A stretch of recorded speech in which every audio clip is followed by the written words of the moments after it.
p.m. And just to note that we have achieved quorum for the planning meeting. Any disclosure of pecuniary interest or general nature thereof? Seeing none, may I have a mover and a seconder, please, for the reading and confirmation of the minutes from May the 4th. Thank you, Councillor Enright Miller, Councillor Kelly. Any discussion? Seeing none, all in favor? Thank you. The motion's carried. I have some opening remarks today.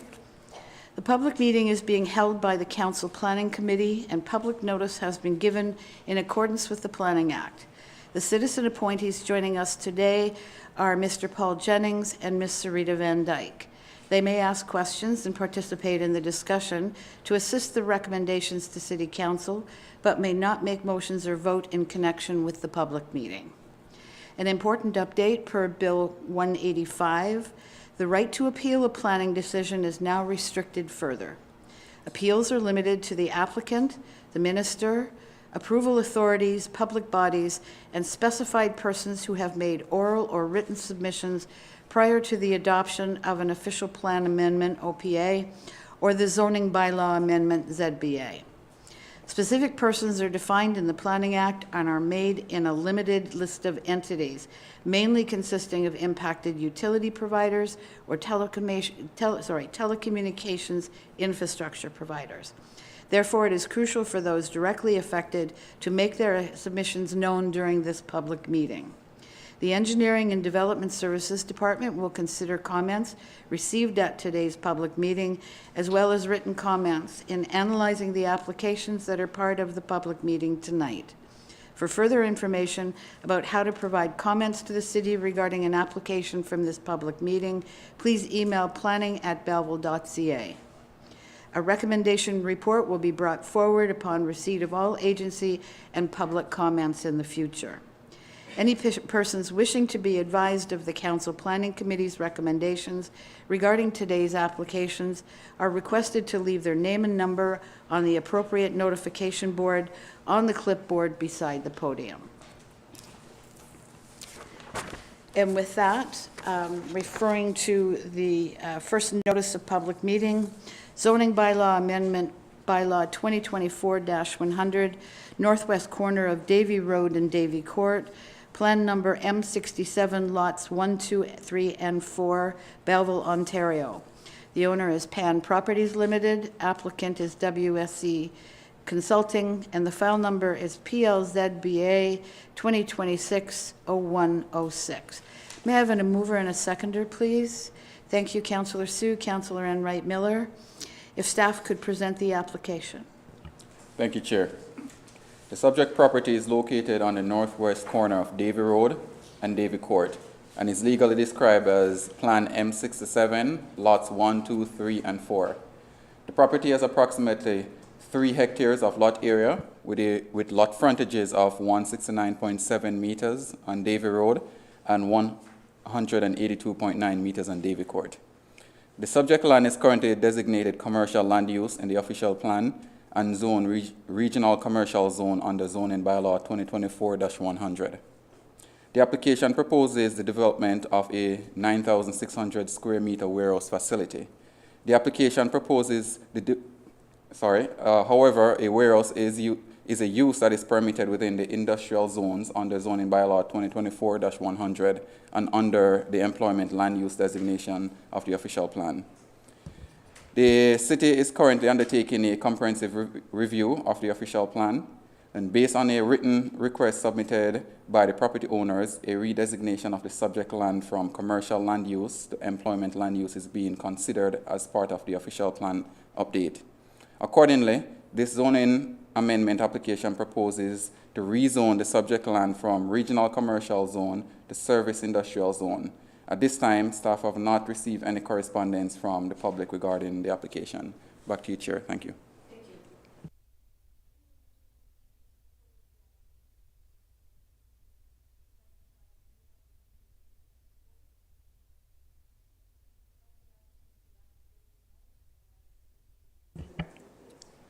Adam Wilson, WSC Consulting, representing the applicant. I'm just here to answer any questions if there are any.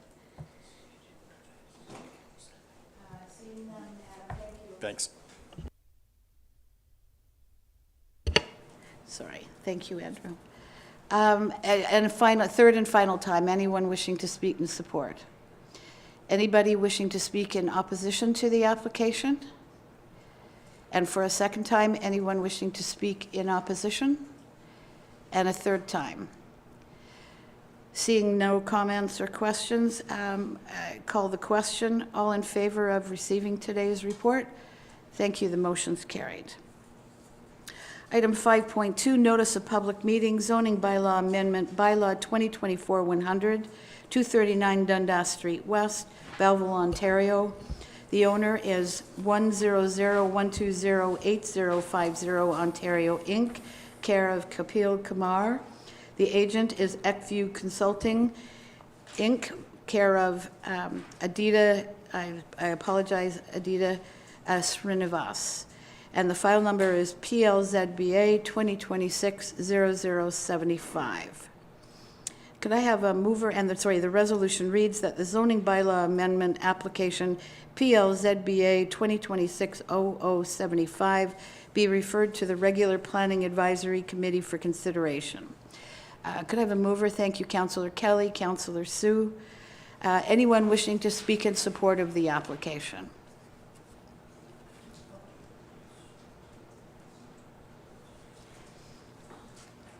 And if I could just ask you to activate your mic for me, please, and state your name for the record. Thank you, Madam Chair. Before I do that, I believe the staff was... I apologize. Can you tell I'm not the pro that does this normally? Thank you. If I could refer this to staff, please, to present the application. Thanks, Chair. The subject land is on the south of Dundas Street West, on the north of Canadian Pacific Railway, and west of Sydney Street, municipally known as 239 Dundas Street West. It has approximately 0.34 hectares of lot area and 27.0 meters of lot frontage on Dundas Street West. It's surrounded by low-density residential dwellings to the north and east, open space to the west, and Canadian Pacific Railway to the south. The subject property is currently developed with a one-unit detached dwelling and a shed. A redevelopment of the property is proposed for a 5-story multi-unit dwelling with 39 residential units.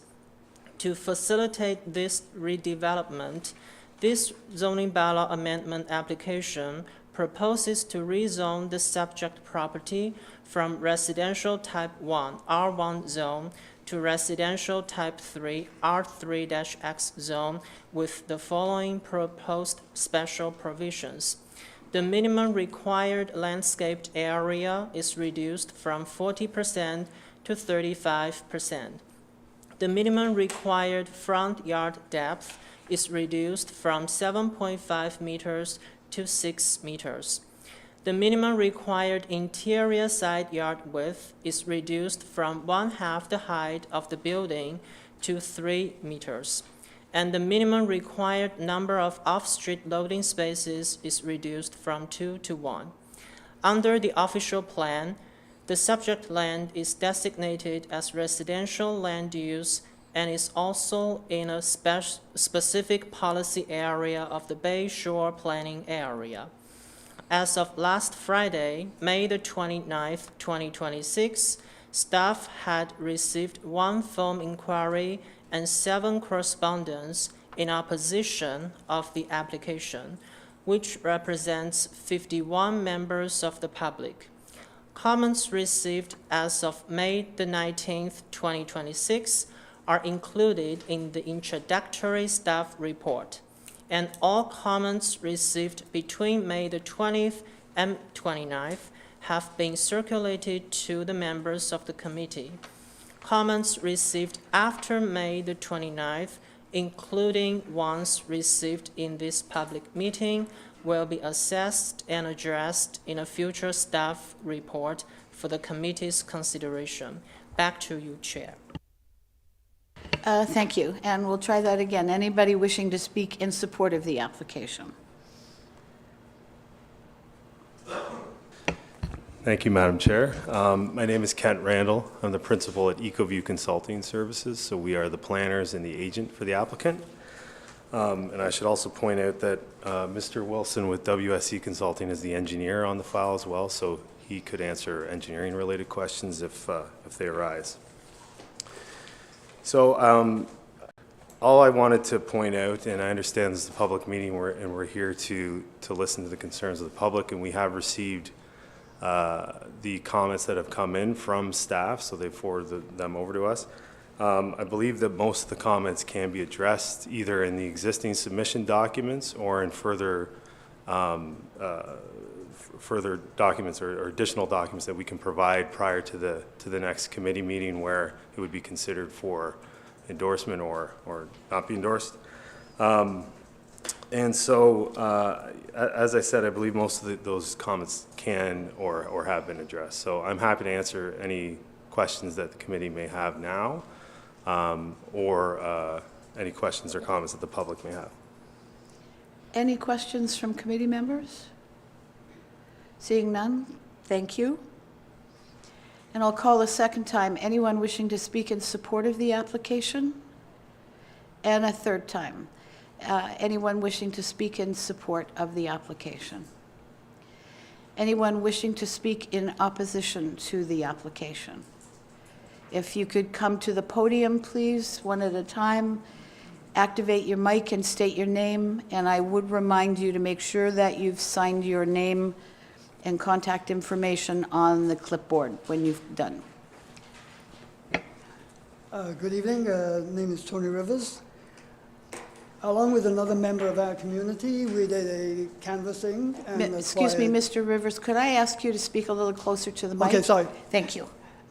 Along with another member of the community, we did a canvass of the street and collected 28 in opposition along with ourselves, which represents, depending on if you include a couple of rental units, 72 to 77% in opposition of the project. There are, I believe, 3 letters that have come into you, and I checked tonight, and I've been assured they have been received. I dropped mine off at the City Hall last week. There are several aspects which are totally in common. Simplest one, we will be doubling the population of our neighborhood, which is totally single-family dwelling. There are 2 rental units, yes. We do need rental units. Not everybody has a down payment these days, and we do have international students a while ago. But we are still single-family dwellings. We had about, I didn't count them, but the ratio used by EcoView is 2.5 per dwelling unit, coming up to expectation of almost exactly 100 in one building, piled 4 floors in height, and then giving them an open air of 10,000 square feet on the roof, 5,000 covered, 5,000 square feet of open. If you flicked something off the balcony upstairs, it would land on the house next door or the house beyond, as would their voices and every other disturbance that takes place. The fireworks we have, we know staff is limited, budgets are limited. We don't expect bylaw enforcement all the time, but we have problems with noise level. This is an absolute, unacceptable, serious suggestion for a building. Add 42 vehicles, possibly just 42, with 98 people, possibly with friends staying over, maybe sometimes 2.5 per unit. A half person doesn't exist, so it's got to be at least 3 to get an average of 2.5, maybe 4. Meeting on the roof, driving cars in and out. We all know what prime vehicles, FedEx are like these days. They're everywhere. They're all using our driveways today to turn around. Put that traffic in, a doubling of the Sydney to Palmer total population doubled on one site, going up 5 floors. So whatever that brings, traffic accidents, since we've been here in 2012, I think we've been, not witness to, but nearby 2 deaths. 1 car running into the former pre-day care center, doing a flip over their entrance to the driveway, landing on the roof. One in front of our home, fall last year. Two crashing into the wall of the northeast corner of Sydney and Dundas. One was a police car. So we have numerous accidents already at that corner. All these people will be coming in and out that one exit. I read from EcoView something today which disturbed me in terms of the care and attention that has been made to adhere to the edicts of the PPS and the City of Belleville Planning Station about consideration. We have a 54 feet high, 220 feet long, 39 feet wide. The driveway, a double-lane driveway, put on the east side of the building, right, and they want reduced setbacks. So you have a two-lane highway going in and out with 42 cars running right beside the house next door where the lady lives, no longer a daycare. All coming in and out. So noise is an absolute concern of ours. Traffic is an absolute concern. Yes, we do have an issue with property values too, but we know any reasonable, now you put a 54-foot height building, they can't meet the philosophical plan the city had of 45-degree between the base, the foot of the building next door and the roof, so that you can still see the sky. Maybe you can see the sunset. You put your house 30 feet maybe to the east of this building and try looking up and ever seeing a sunset again. 220 feet long, all the beautiful drive-in when you come to Belleville. We see that sign on the 401 every time, the fishing sign. Whatever's up there now. Welcome to Belleville. Drive along. We used to see the beautiful City Hall to come over the crest of the hill by the Bay Bridge. Beautiful view. Come along there now and you'll see an enormous wooden structure. Pardon me, that's not. We checked with somebody who said 2 or 3 of these types are known in Missouri, I think, to burn down, so they no longer allow them. But anyway, you see this great big wall, 60 feet high in the back, average of 54 feet, running over, well, it's 212 feet. It's like anyway, what will you see coming into the city? Will you see the bridge again? Will you see the bay? Will you see anything? No. So there's about 3 of the items. I don't know whether I have time for any more. Do I have time? Okay. Irreparable damage to the character of the area. This is a wonderful place to walk and drive, and even for people coming into town, from James Whitney on. That whole stretch is residential. There's been a building, I don't know what it was, on the south side, just past Palmer. It looked like an old motel or something, and it was under new management. That's been sitting there forever. Now, a home doesn't sell, goes slow, snapped up, right next to a park, and we're going to give 100 people prime Bay Shore views, prime Bay Shore land, right next to the only green spot we have in our area. You get a free park, you get a free roof, you get all this view. The poor person down beside you on the east now gets to see nothing. Driving into the city, you see nothing. So that's the character side, which really concerns us. I think there was one more, sorry. I think there was one more. Obviously serious traffic. Oh, very real and dangerous precedents. We happen to know, and you'll know it soon, so it's not a secret, a person just passed away in the house on the west side of the church. It's gone for sale. It was coming soon. So we've got Ponton Park, a historic site, which some people believe has to be subject to heritage anyway because it's within 300 meters of the lake, of the bay shore. So you've got to look for possible artifacts. So now you've got a development site, Ponton Park. One of these residents here, and before my time, fought very hard to get that, to make sure it's bequeathed to the city to stay what it was for whatever was planned to do to it.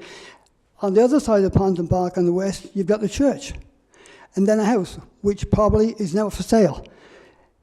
That one goes at $239. If the other one goes, we've got the meat and the sandwich with a great big green space in between. I don't see how any of this fits with the City of Belleville official plan. My wife and I went through that thing with a fine-tooth comb.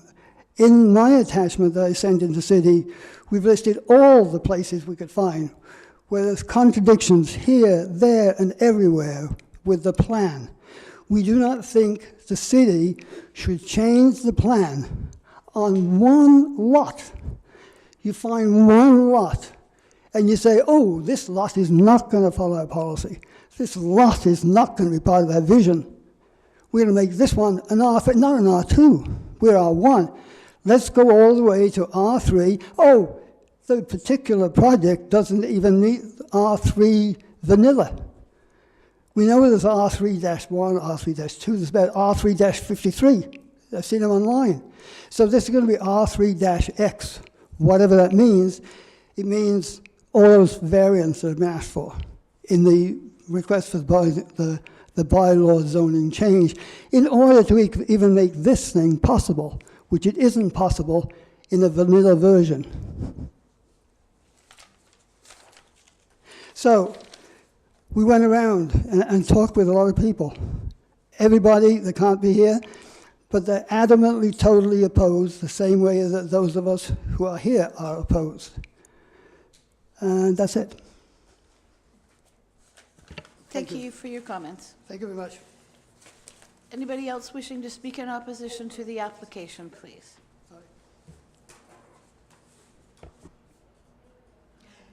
I'm sorry, you're going to have to activate your mic and state your name, please. Hi there, my name is Nancy Rivers. Nancy, I'm going to ask you to speak closer to the mic if I may, sorry. Name's Nancy Rivers. I'm just a citizen, moved here because we wanted to escape Toronto. We brought our daughter, she went to Bayside. I worked as an ICU nurse in Belleville Hospital. And we chose where we lived. Mary, because I'm we sorry loved the to interrupt. Because the meeting is being broadcast, I need you to speak a little closer to the mic. Okay. So anyway, we moved here because we liked the street. We liked the landscape. We liked the fact that we could walk and we could see the Bay Bridge. We could see the bay. And we paid premium to have these lots so that we had space and enjoyment. Now we find out that somebody buys an R1 lot to make it an R3. We're part of the Bayshore community. I'm sorry, I don't know much about policies, but I've been reading. So anyway, part of the Bayshore policy and planning says that you try to maintain your waterfront. If you're going to introduce anything, it should be no more than 2 stories so that you do not barricade views. This is 5 stories. It's way too big. It's too dense. It's doubled the population of our whole street. And on top of which, we will have no views. It devalues our home. But anyway, when I was reading the different policies, because they said Bayshore should try to keep it no more than 2 stories, it should blend in with the rest of the setting of the community, which we are basically 2-story homes or bungalows, and this is a 5-story, which does not sit in. And EcuView even used the word, well, it would be adjacent. Well, no, you're inserting a 5-story building into an existing community. It's not adjacent. There's no undeveloped lands. We have a Ponton Park with historical value. We have a church. Then we have all the homes starting up again. Actually, as I was reading, I sort of found another thing that said when there's a conflict between low density and high density in the Bayshore community, low density will prevail. So I'm looking at that, and I'm really hope in our situation that that is what it means, and that the city wrote this proposal trying to alleviate a problem like this from ever existing. The other thing I wanted to mention, we are part of a bigger community. We are Palmer to Sydney, Dundas to Bridge. We are a very high-density area. In that area, we already have 8 high-rise apartments. We've got numerous 4 to 5 level stories. We have quite a few townhouses, townrow houses, whatever. But this area that we live in is high density, and we have the agricultural grounds to be further developed. We do not need any more. On our little road, we are the only part really that's true low density of a much bigger picture. So how this building would ever even be proposed to go into this area is beyond. I'm not going to go into the traffic because it's been discussed, but that is how I feel, and I'm trying to use the policies to prevent this. Thank you. Thank you, Mary. Anyone else wishing to speak in opposition to the application?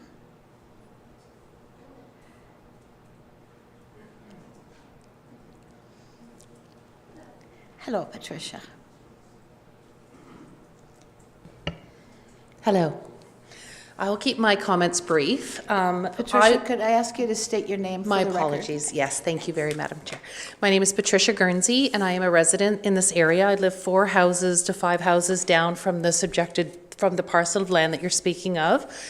I would like to, the first thing I'd like to mention is I did not get notice of this meeting. If it was not for my neighbors behind me, I would never have known about the zoning change. Yes, there is a sign that I notice now on the property if you were to stop and read it.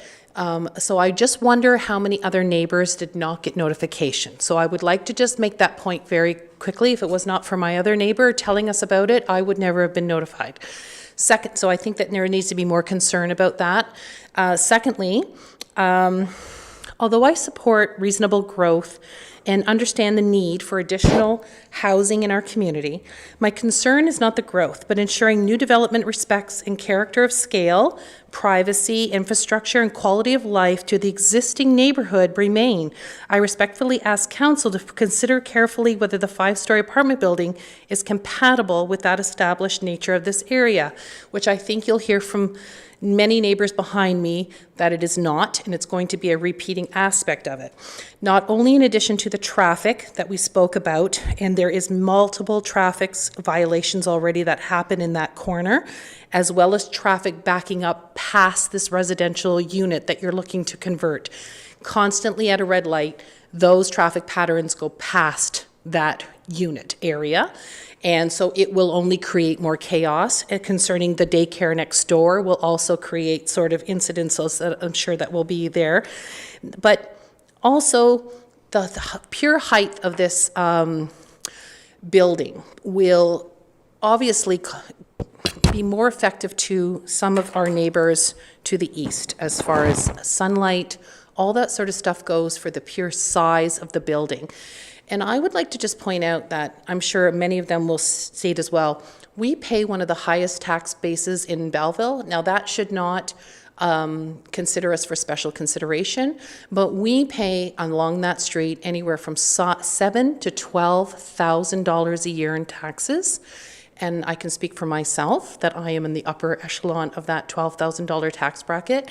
We buy in those units to enjoy the low density of the large lots of the country living, and I understand that this may or may not change, but the most important thing is that we didn't sign up for a 5-story building to be right beside us to block out our views and so forth and to cause other traffic problems and chaos. So, you know, it is definitely changing the structure of that. I am the listing agent of the house 2 doors down that has just gone for sale today. I find myself now having to disclose about this, and we are probably going to be looking at over $100,000 price reduction because of this if this gets passed. So we are already in talks of that will definitely affect the value of that house. And I would like to just say that it is a big consideration for myself and all of these people behind me that are willing to speak, that it has changed. This neighborhood does not rotate. I have lived there personally for 28 years. I know my neighbors behind me have been there longer. I was actually the new kid on the block in 1998, and some of them are still there with me. And they just don't change. It is a place where people come and stay. It's a generational aspect of a neighborhood. That will change this drastically, not only with the population, the traffic, the lack of sunlight to the neighbors of the east, all those sorts of things with a 5-story wall. But I am going to be very resentful when I have to reduce that price because of it. And when I pay my tax bill, and now I have that in my sort of scenario, I don't think that you're going to lower my taxes because of it, because my house just went down in value and so on and so forth. But people pay big dollars to be there for specific reasons, and you're sort of taking that away from it and still expecting that high tax base. So I ask you to reconsider this for the neighborhood, especially for the neighbors next door, for the park beside it, and to reconsider, mostly because of those traffic patterns. I believe it is a dangerous aspect to add that many more people into that area. Thank you.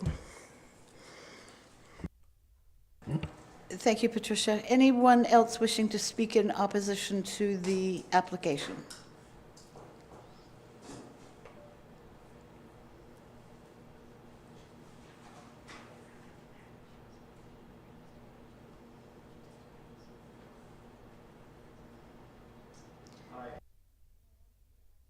Sorry, could I ask you to activate your mic and state your name for the record, please? I'll just wait 1 second until. Thanks. I'm Shane Harris, professional engineer. I have 20 years of experience in capital projects around the world as a lead engineer. I've done projects in China, Australia, Europe, North America, United Arab Emirates, all over the place. From concept to on-site first operations, planning, design, review, engineering, drawings, programming, commissioning, customer support. I've lived in Quinte West for 15 years and owned property next door at 235 Dundas Street for 10 years. And by the way, that property is no longer a daycare. It's actually a dwelling place now for multiple dwelling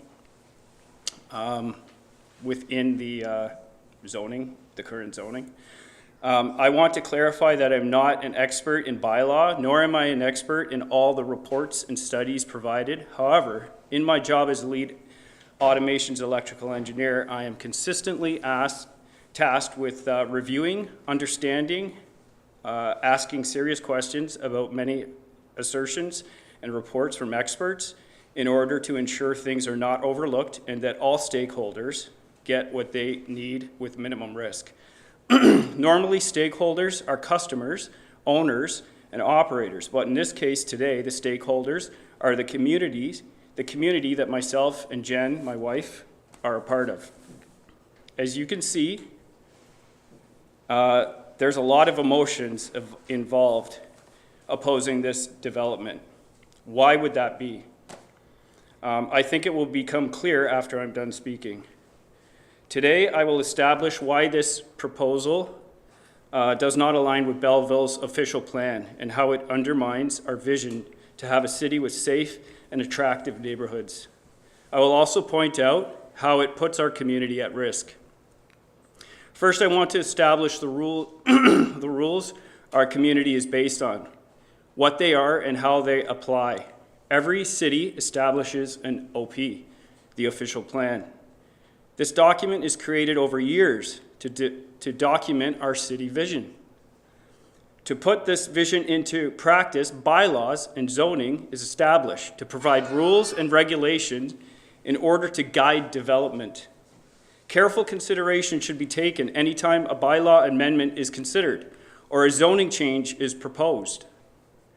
Since this is a real risk of undermining the official plan and our community's vision. Jen and I are fully aware of this, having worked through this system responsibly to ensure developments meet the needs and vision of the community. The official plan, urban design, The OP states that good urban design is a key planning tool to create sustainable communities and a safe and attractive neighborhoods that contribute to the overall community health of the city. Section 7.6. The key points of the OP include to create healthy and diverse neighborhoods that provide a range of housing options, to support development and redevelopment that is a good fit and compatible with it within its context. Taking a deeper dive, let's take a look at a few sections of points. Site layout, key concepts. The site layout of a new development should be designed to respond to existing built form, surrounding uses, and the existing and planned character of the surrounding area. Buffering should be employed as necessary to mitigate the effects of use upon other adjacent properties and sensitive areas. New buildings shall be attractive, functional, and compatible with nearby existing buildings and planned development in relation to massing, scale, and design, and the overall streetscape. Noise feasibility. Key concepts. Being well within the noise and vibration study area surrounding the rail lines, noise impacts are of a concern for the development. Nothing is clearly mentioned here with regards to impact to R1, but I elaborate on this point later. Recreational facilities, key concept. The municipality may require provision for on-site recreational facilities. Water resources, key concept. Groundwater quality and quantity should not be adversely impacted by development. Sensitive groundwater features should be protected.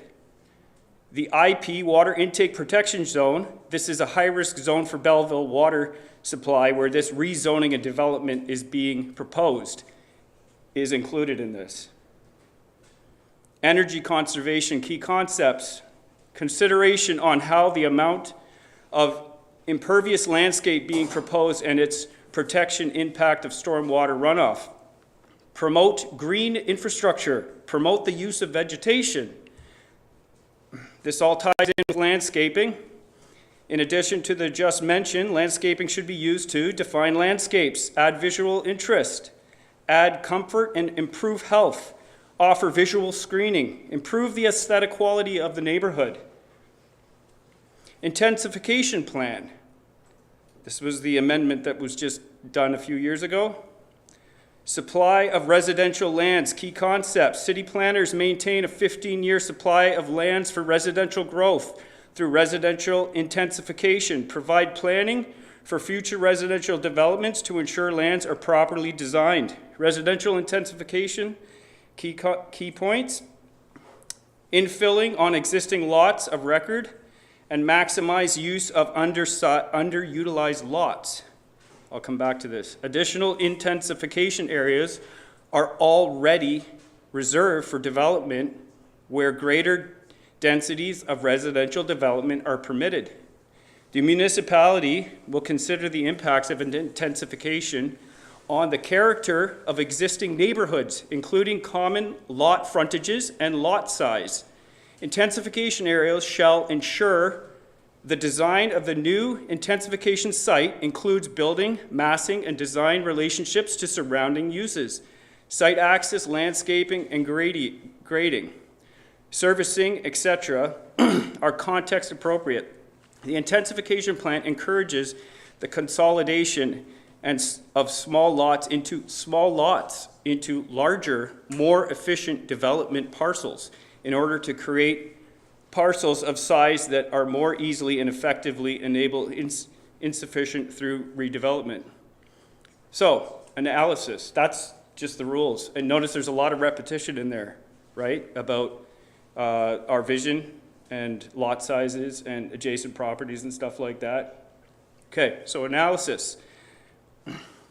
Let's review how this site meets the official plan and why it requires such a drastic rezoning and further bylaw amendments on top of the rezoning of 2 levels. let's review site layout, the conceptual visualization that you can see on the website, that's not posted up here, but it's available on the website, clearly demonstrates that this development does not consider compatibility with nearby buildings, specifically with massing, scale, or design, and overall streetscape. It dwarfs all surrounding residents and buildings with no consideration for transition between zones and building types.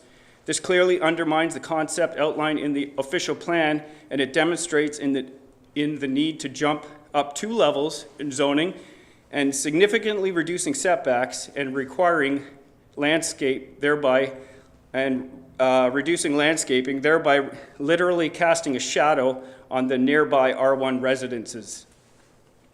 Noise feasibility, quick analysis. I'm concerned that this noise study does not fully assess the inherent change in noise environment created by rezoning from R1 residence to a more intensive R3 development. Increased density and reduced separation distances can introduce additional and cumulative noise sources that may not exist under traditional R1 neighborhoods. Conditions but are assumed negligible in the R3 as outlined in the report. These potential sources include concentrated residential HVAC units, underground parking activity, local vehicle traffic, and acceleration to and from the rear parking access point, garage or ventilation systems, and other potential building-related noise sources like noise amplification from sound waves reflecting off the building structure. Additionally, the increased population in this intensification project includes a rooftop lounging area, which somebody already mentioned, and that would significantly increase noise and reduce privacy for R1 low-lying surrounding properties. The noise report itself acknowledges that noise concerns are inherent to this type of high-density development by identifying HVAC systems and related operational sources as primary contributors, requiring assessment and future confirmation. However, the study appears to assess these impacts within the context of a generally compliant R3 style environment, which already exceeds R1 zones. This suggests there is real risk that the R3 environment may exceed limits, and therefore it is suggested that further residents would require warning, so it is most certainty that concerns for the adjacent R1 zones would expect quieter, we should expect a quieter experience. In my view, the study appears to assess this as a conventional compliant development, which typically planning assumptions rather than fully examining how the proposed rezoning and lack of transition between R3 and R1 properties may alter the existing noise environment for our neighborhood. Water resources. A storm study was provided. However, I believe there are major worries with the scope of the study. I worry that including 17.36 total hectares as the catchment area and comparing that additional contribution of this development to that overall area is misleading. I believe there is a real localized risk to the development area and surrounding properties, and that details are being possibly overlooked when zoomed out to the 17.36 hectare in catchment area. It should be emphasized that this development area is within the water intake high-risk zone of Belleville Water Plant and includes this larger catchment, area, which is outside of this risk zone in the review, is diluting the localized impacts and risks. It also adds risk by including a mechanical filtration system for runoff. The system only has to fail once to put our community water system at risk.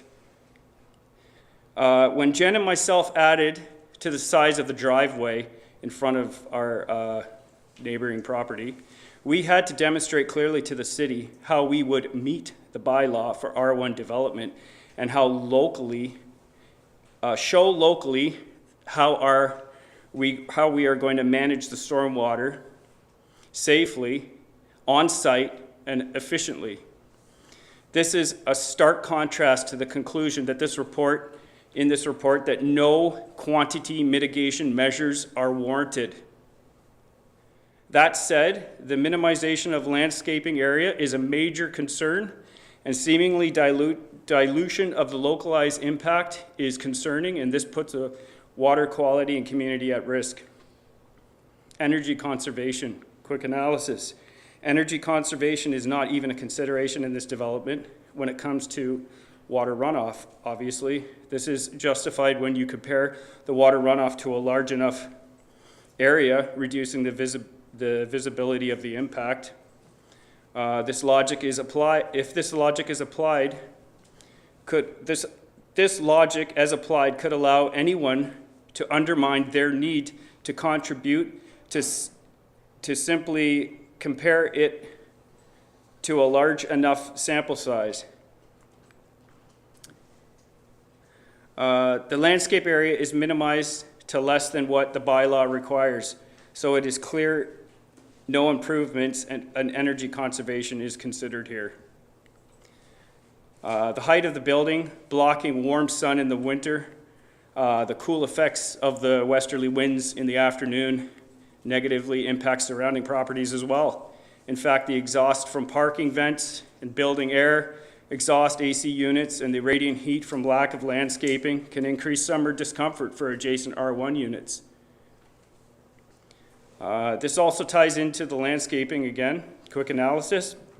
The lack of landscaping fails to address the concerns of the bylaw, no defined spaces, does not add any visual interest, does not add comfort or improve health, does not offer visual screening, does not improve the aesthetic quality of the neighborhood. Supply of residential land. The city has established a 15-year development plan that identifies sites that are more suitable for this type of development. This development and its risks are undermining the efforts already made to establish intensification plan. Residential intensification key points. There are several intensification guidelines that were mentioned that are seemingly being ignored.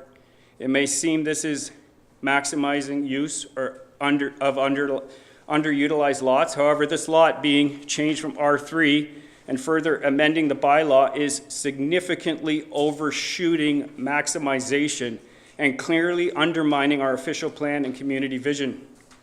Intensification zones exist. There is no need to squeeze a 5-story R3 into an R1 lot. The impact of intensification on the character and existing neighborhood would be undermined. Placing R3 adjacent to R1 with reduced setbacks would be clearly thoughtless and have negative impacts. This proposed new intensification site directly introduces building, massing, and design relationship contrast to surrounding uses in landscaping. The intensification plan provides for consolidation in small lots into larger, more effective development parcels in order to create parcels of a lot size that more easily and effectively enables intensification through redevelopment. This is not utilized. Rather, a development is being crammed onto an insufficiently sized lot rather than seeking to find a lot size that is suitable. I would like to also note the planning justification report places significant emphasis on broader housing crisis and general need for increasing housing supply. This framing appears intended to support the proposed rezoning by referencing provincial and regional housing objectives.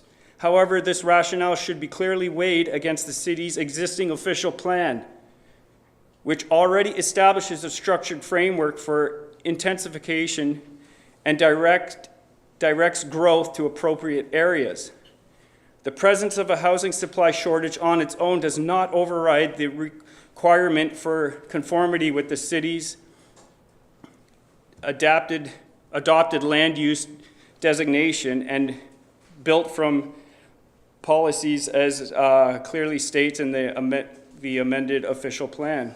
Accordingly, reliance on general housing needs should not be considered sufficient justification if the purpose does not clearly demonstrate consistency with the city's established intensification strategy, including compatibility with surrounding context, infrastructure capacity, and application height and density policies.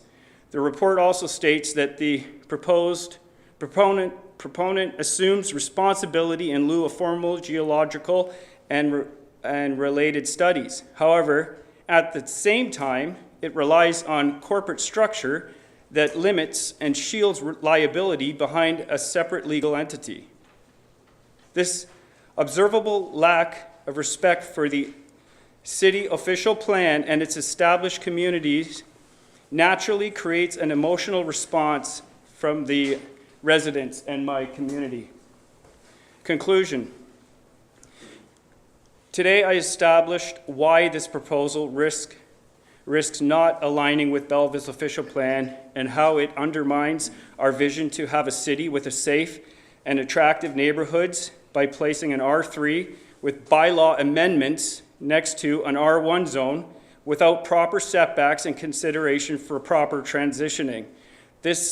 Things like neighborhood fit and intensity are being overlooked, and noise impacts doesn't appear to be considered within the environment of an R1 zone. I also pointed out how it puts our community at risk by diluting the impacts of water runoff over a large area and not considering the localized risks or considerations that the development is in a high-risk area for our community. Thank you. Thank you. Anyone else wishing to speak in opposition?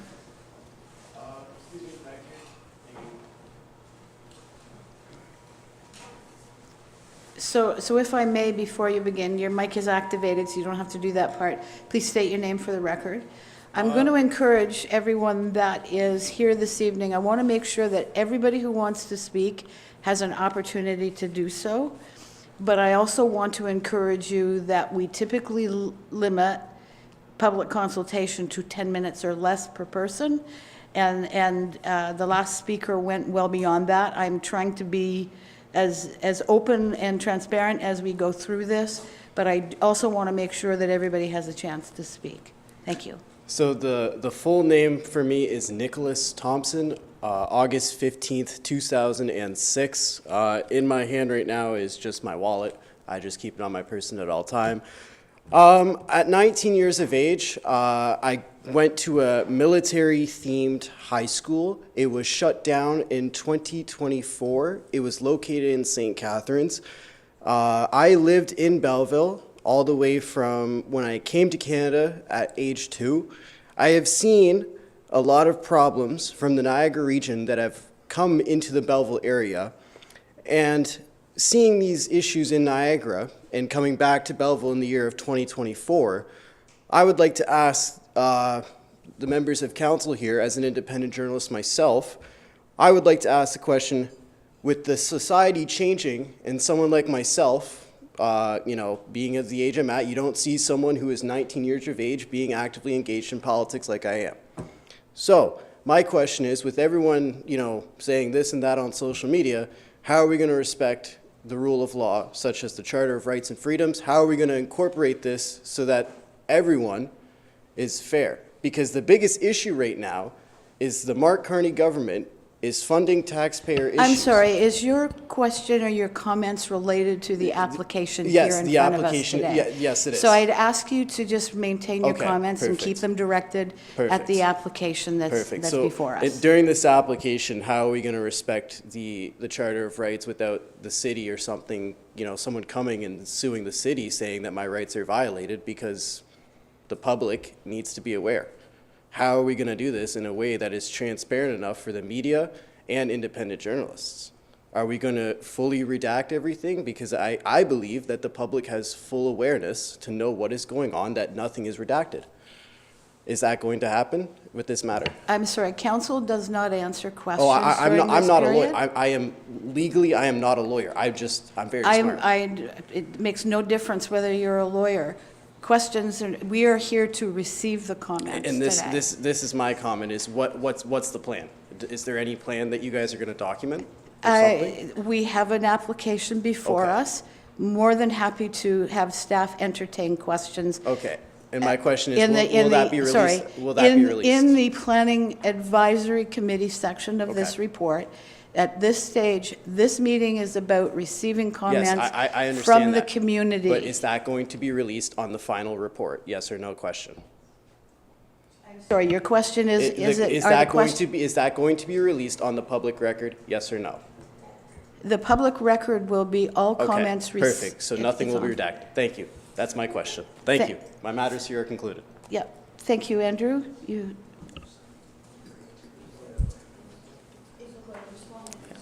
Through the chair. All public comments that have been received in writing will be included in the report. The minutes of this meeting will also be included in the report. The reason why that some of the comments were not included in the report for the introductory meeting was that because they were received since writing the report, which has been circulated to the committee. thank you. Okay. Yeah. Hi, my name is Dominic Rayam. I live at 270 Dundas Street West in the neighborhood. I think there's only one other individual to speak after me, so I'll keep my comments brief, but I think it should be clear to everyone here at this point that this project is unacceptable to us, the residents of the neighborhood, for a variety of reasons. I'm not going to belabor any specific point. Everything, I think, has already been said, but I think what prompted me to come here today was that I feel that I, my wife, my family, my neighbors have a right to the quiet enjoyment of our space. It was mentioned in the statement from the gentleman over there that this is a low-density area, and we want to keep it that way. My wife and I are both first responders, so you can imagine that we very much value our quiet space. We want a place that we can sort of get away from it all and have some privacy and have some peace and quiet. And so far, it's been pretty great in that respect. I can't see, barring the use of some incredible mental acrobatics, how this would improve our quality of life in the neighborhood. This can only act to the detriment of everybody living there. The comments have already been said, so this will impede the view of the bay for a lot of us, a factor which actually was instrumental in us purchasing the property in the first place. It's going to contribute to litter, noise, traffic incidents. Traffic's already been mentioned. I know off the top of my head that we've had 2 traffic-related fatalities nearly right in front of my house in the past year and a half or so. So again, I can't imagine that putting a bunch of people there in a high-rise building will improve that particular situation. Sorry, I'm just pulling up some notes here. And I think really sort of without dragging this on too much longer, we received our notice today from the city advising us that our property taxes would increase from just over $8,000 a year to just over $10,000 a year. So you can imagine that in the context of what we're discussing here today, to say that it's a bitter pill to swallow is an understatement. Thank you for your time.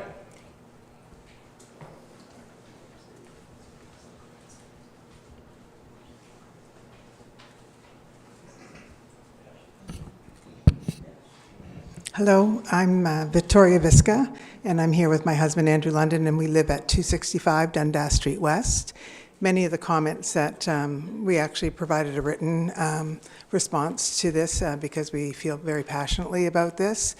We are taking a residential neighborhood that we pride ourselves on in terms of one of the reasons why we moved to that area, and we're literally plopping in a 39-unit building into an area that is far too small to accommodate that kind of a building. And we don't even have a grocery store nearby, let alone adding to possibly 100 new residents that could be living in the area. We've talked about the traffic and the risks that are involved with that. It is a risk churning into our driveway, let alone adding that much more traffic to the area. We're certainly concerned about the congestion.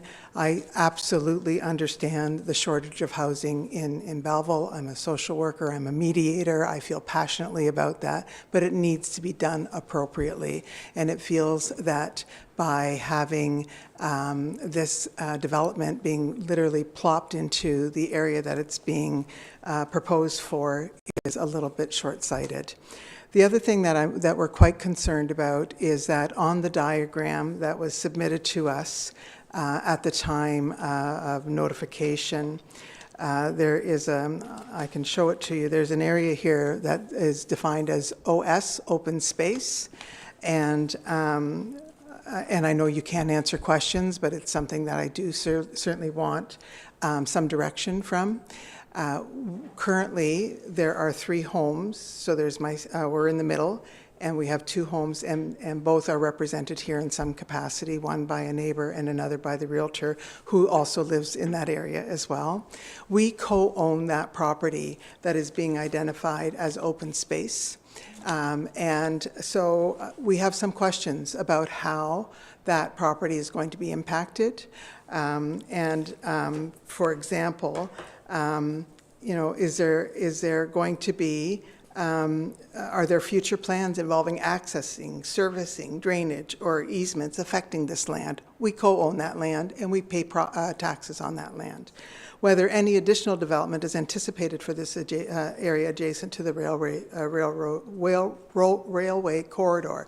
So to be clear, we have our homes, we have the railroad, and then we have the land that we co-own, and then the water is there. We believe that residents should receive clear information regarding how nearby privately owned lands may be affected by this proposal, both now and in the future. These are absolutely serious discussions that are needed. Absolutely, we're concerned about the optics and how this may affect, you know, our beautiful views that we've enjoyed for many, many years. But there are far more serious concerns about that as well. There are safety concerns. We have several senior citizens' homes down the street from us, and it is not unusual to see 10 to 12 ambulances go by every day, responding to the needs of people who require that care. I'm not sure how adding that many more residents in the area is going to be impacted by that. So certainly, I'm not going to go over everything that we've put in the letter. You have access to that. We also signed a petition that others have submitted as well, because we do feel very serious about this. We would want City Council to take a look at not just the implications for the immediate people that live in the area, but the implications that this is going to have for the residents of Belleville, the safety concerns, the security concerns, and not being properly serviced in terms of, as I said, we don't even have a grocery store nearby, let alone adding another 100 or plus people that are going to reside in the area who will have to travel a distance to get to a grocery store. And as I said, just to reiterate that, we have been given no information about how this development or proposed development is going to impact on the open space that's being identified in this letter that's been circulated when we co-own. We co-own, to be precise, 398 feet of the waterfront outdoor space as identified in our survey. So I would ask, not an answer today, but at some point we need an answer to that. So thank you very much for your time. Victoria, thank you for your comments. I can see out of the corner of my eye, staff are all madly scribbling notes to themselves. So, and I made sure that when you did the submission to council that it was directed to the planning department. So they do have your comments. Okay? Thank you. Thank you.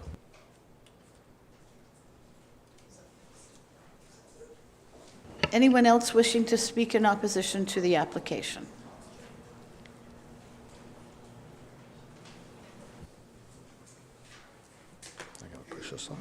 it on? Your mic is activated. okay. Okay. My name's Paul Treverton. I live at 680th Street, down by the water filtration plant. I've lived there for 41 years. It's a beautiful area. Born out in Thurlow Township on a farm. And when I got engaged with my wife, it was a perfect spot to live. It was before they built the water plant. I could see Rossmore, see the sailboats going by.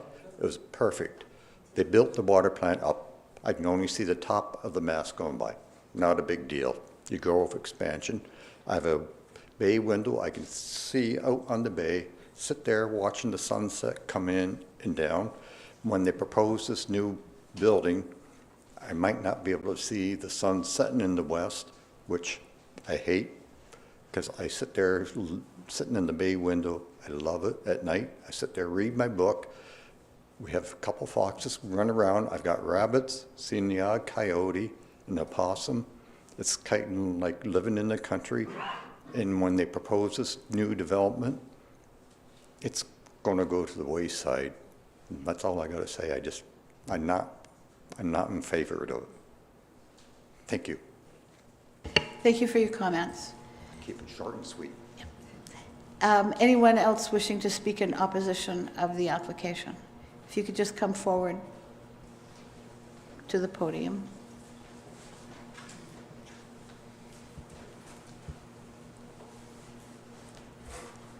Hi, my name's Martha Grant, and I live at 242 Dundas West. And my husband and I were very active, probably 40 years ago now, in saving Ponton Park. And that was very big. And we have a beautiful view of the bay as people come into the city. And I think it really enhances who we are.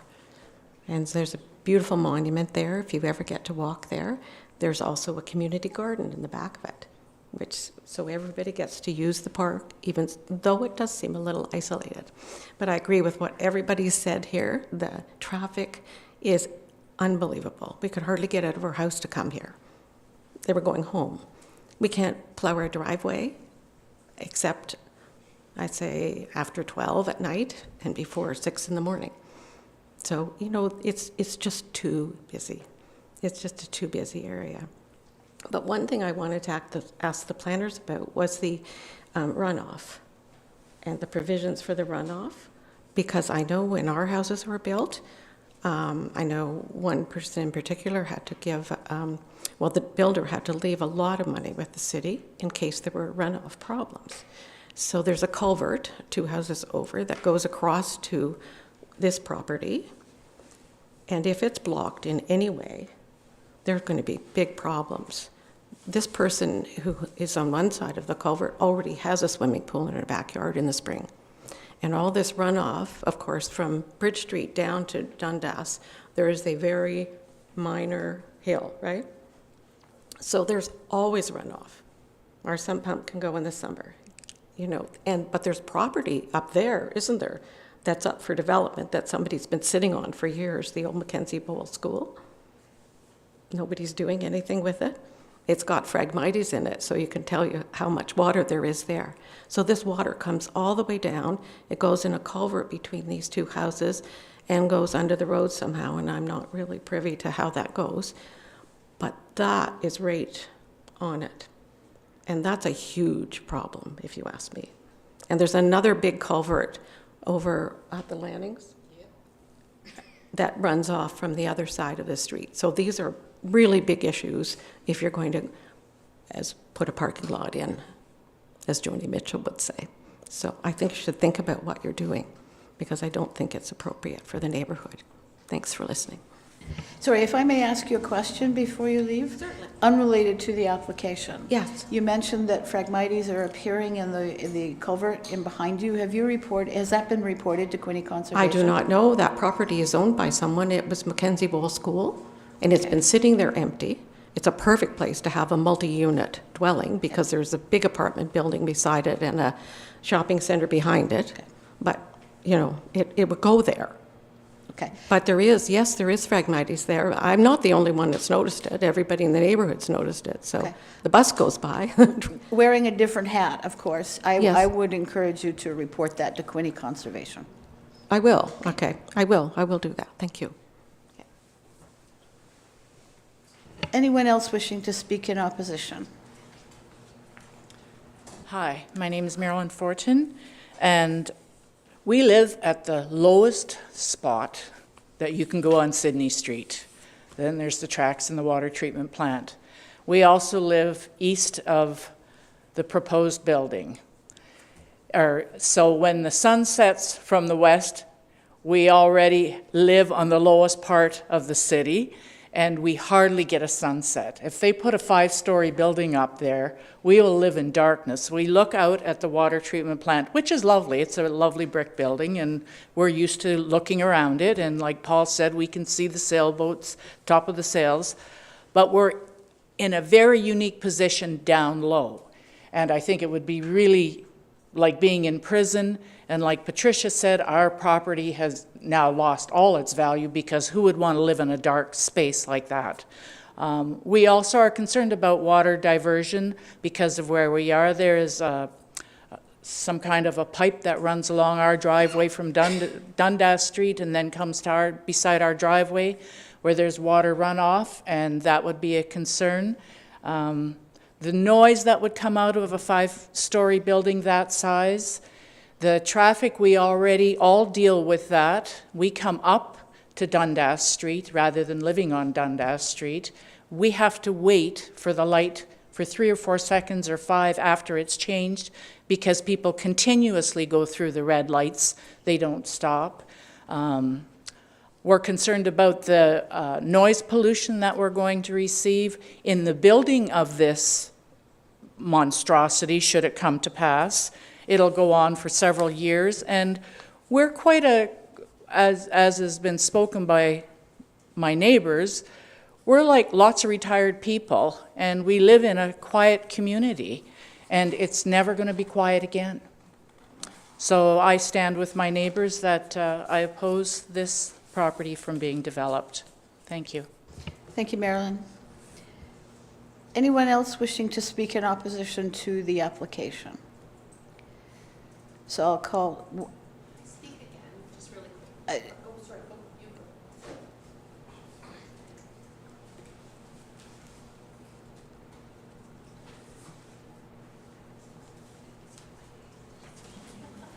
He can tell you what. Hello. Herbert Ling, 269 Dundas Street. Thank you for the opportunity to speak to this committee. I'll be brief and short. My wife and I are strongly opposed to the changes that has been applied for rezoning for multiple reasons. And I don't have to repeat myself. Good technical reasons were solid. Technical reasons were provided by the presenters before me. But I am going to approach this from a bit of a personal approach. I think that the property on this block, which is zoned for single house dwellings, are greatly deterred in terms of the proposed building, which affects the safety, the ownership rights, the enjoyment, property evaluation, and the appeal of the Bayshore aesthetics. And on this last point, I'd like to give a personal a story. I'm a retired orthopedic surgeon, and when I came in 1994 to partly relieve the manpower shortage, one of the things that I saw was the aesthetics of the Bayshore. I had to be within so many minutes of the hospital, and I was sold on that.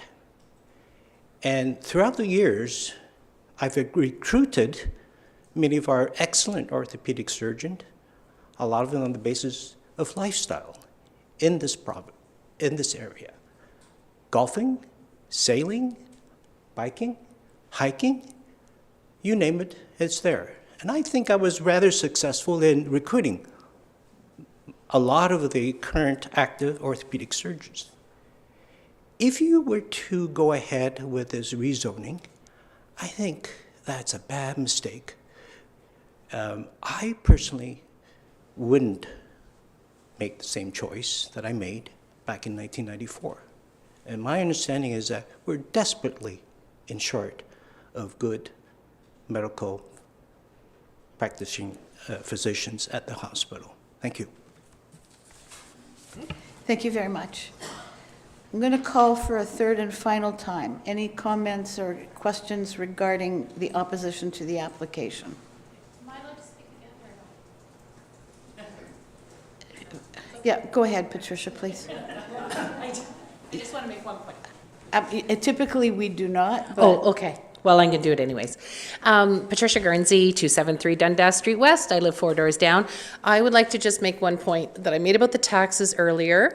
I feel if this rezoning were to go through, I think our next step as a neighborhood of those 25 houses that exist between Sydney and Dundas, you know, by doubling the density in that respect, I think the next thing you would honestly have on your hands is that we would be partitioning and grouping together for a reduction in our taxes because it will affect our property values drastically.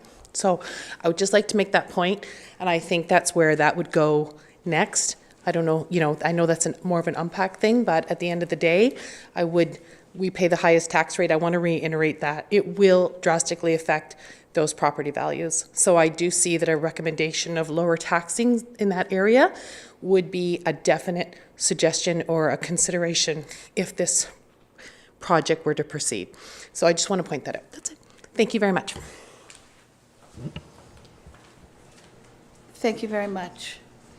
With that, I'm going to just draw it back to council. Are there any questions around the council table? Councillor Enright Miller. Thank you, Madam Chair. Just one note for staff that Patricia had pointed out that proper notice may not have been received. Can we just circle back with Patricia and anybody to make sure that proper notice was given for the meeting tonight? If I could refer the question to Director Ashton, please.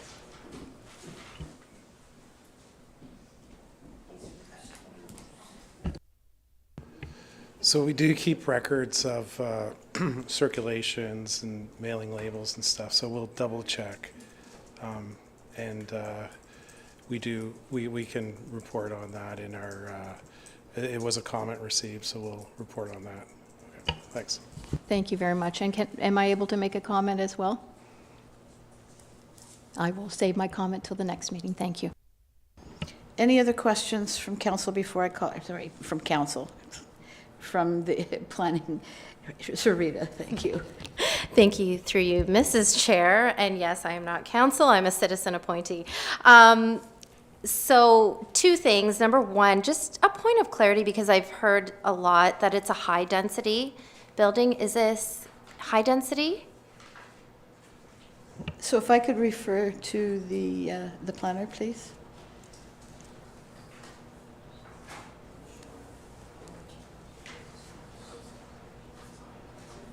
Mid-rise building. Thanks, Chair. So it is a high-density multi-unit dwelling, and it's considered as mid-rise building. Yeah. It's considered mid-rise, Yeah. high density? Yeah. Okay. Thank you. The second was there was a comment from one of the citizens about a Bayshore policy, that there's a community policy that you as citizens, I'm guessing, when you move into the neighborhood, or somebody else? Yeah, we'll, so the Bayshore, there is a section in the official plan, Bayshore planning area. So those were comments that were submitted. So the planning staff will take those comments and provide feedback on that in the planning report. Thank you. Thank you.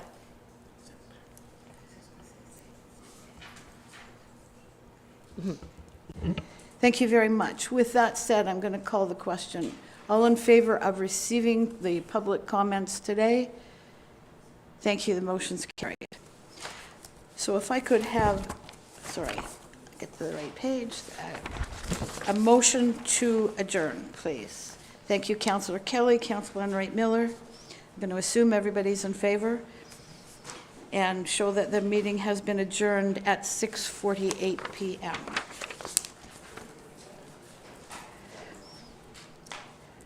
So at this point, I'd like to call the Planning Advisory Committee to order. I will note that we have regrets from two of our citizen appointees, John Peltudis and Tyler Fenton. Any disclosure of pecuniary interest or general nature thereof? Seeing none, may I have a mover and a seconder for that the minutes of the Planning Advisory Committee meeting held on May 4th be approved? Could I have a mover? Thank you, Councillor Enright Miller. Councillor Kelly. Any discussion on the minutes, please? Seeing none, all in favor? Thank you, the motion's carried. No deputations scheduled for this evening.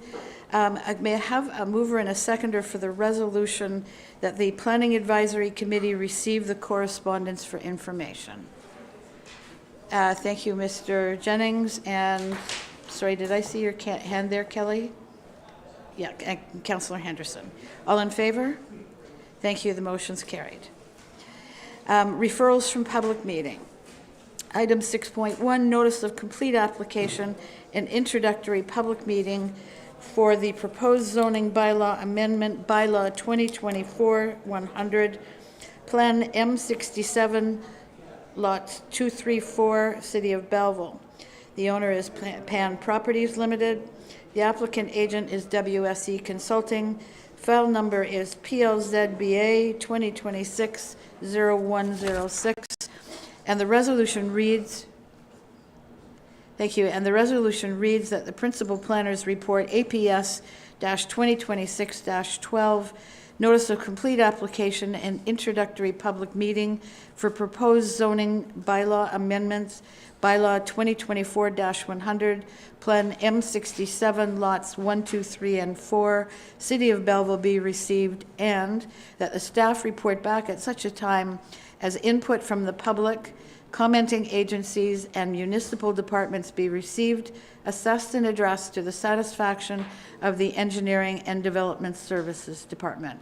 May I have a mover, please? Thank you, Councillor Sue. Mr. Jennings. Any discussion on this application? Seeing none, all in favor? Thank you, the motion's carried. Item 6.2, notice of complete application and introductory public meeting for the proposed zoning bylaw amendment, bylaw 2024-100, 239 Dundas Street West, City of Belleville. The owner is 100-120-8050 Ontario Inc., care of Mr. Kumar, and the agent is EcoView Consulting, indicating, and the gentleman that was here to represent this evening, Mr. Randall. And the file number is PLZBA 2026-0075.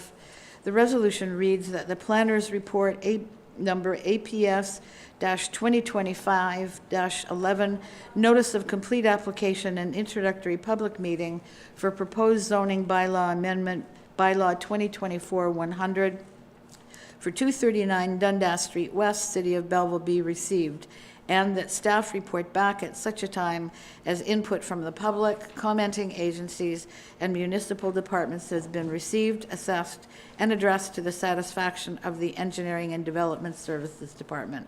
May I have a mover, please? Thank you, Councillor Sue. Councillor Kelly. Any discussion on this? Councillor Enright Miller. Thank you, Madam Chair. What I was going to say, and I don't think I have a conflict anymore, but I was a property owner just west of Palmer Road for 20 some odd years, so I certainly understand all of the feedback that we heard tonight with traffic and everything, and I would not support the zoning amendment on this, just being a resident on that strip, just a little further than these residential units. It's a tough spot traffic-wise, and I can understand their frustration with the size of the building and impeding their light and all of that good stuff. So I would not recommend the zoning change. Thank you. Thank you. Sarita, Ms. Van Dyke. Thank you, through you, Madam Chair. So just a comment, because we obviously heard from the public, and we often hear from the public in regards to when it affects their neighborhood. When I'm looking at the Bayshore planning and how the city has this, and this is a prideful place for the city, it just seems odd to me that we would put a 5-story building in the middle of one of the pride subdivisions of Belleville. And, you know, I've been on this committee for some years now, and I've never turned down building. I'm all for building, especially apartments where we get some more affordable housing, and I'm all for building. It just baffles me why in this place that we're just going to plop this down here. And for that reason, I can't support this either, which hurts me because I'm all for building and housing and developing. But yes, just needed to make that comment. Thank you. If I could, to Director Ashton, please, I just wondered if you have any response. So again, this is just a public information meeting. Comments were received from the public. We'll take those comments, we'll review them. We'll also review them in alignment with the submissions that were part of this, the studies, et cetera, and we'll look at those, and we'll come back with a professional recommendation at a future date for this consideration of this committee, as well as consideration ultimately of City Council. Stephen, can I ask you a procedural question? And since I'm a citizen appointee, for anybody that's watching online and that might not know the procedures of this and the public, we know that you're looking at this. When you receive an application, can you confirm you received the application and this is the process, or did you have an opportunity, like can the city look at an application and already reject the rezoning, or is this the process that it has to go through? So we will receive an application. For instance, there are intensification guidelines within the official plan. So those intensification guidelines were something that was considered as well. However, it has to be a good application. So we will go through a pre-consultation process. It's a multi-departmental process where we will say that if you want to move forward with an application, here are some of the requirements or studies that you'll have to do to provide justification for this, and which is included as well as a planning justification report. So that's all as part of a complete submission. And then the complete submission is posted online for transparency. Notices go out.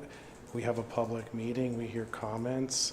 This process allows for the applicants to respond. And so it will also allow them to respond to public comments, but it will also allow us to sort of objectively review what the application is, and does it meet the merits of provincial planning policy? Does it meet the merits of provincial policy as implemented through the official plan and through zoning? Thank you, Director Ashton. Thank you. Any other comments or questions concerning this? We have a motion on the floor. All in favor? Thank you. The motion is carried. Moving on to item number 7.1, recommendation report, official plan amendment, city initiated official plan review. File number is PLOPA 2026-0067, and the resolution reads that the Planning Advisory Committee recommends to the following to City Council: that application PLOPA 2026-0067 regarding the draft updated official plan of the City of Belleville be approved as follows: that the City of Belleville's updated official plan be submitted to the Ministry of Municipal Affairs and Housing for final approval. May I have a mover, please? Thank you, Councillor Enright Miller. Mr. Jennings, any discussion? Seeing none, all in favor? Thank you, the motion's carried. Moving on to item 8, information matters. The official plan and zoning bylaw amendment monitoring report. The resolution reads that the official plan and zoning bylaw amendment monitoring report dated June 2026 be received. May I have a mover, please? Thank you, Councillor Sue. Councillor Enright Miller. Any discussion on the items on the monitoring report? Seeing none, all in favor? Thank you. No general business. At this point, entertain a motion to adjourn. Councillor Henderson, Ms. Van Dyke, all in favor? Thank you. And we show the meeting adjourned at 6:58 p.m. Thank you, everyone.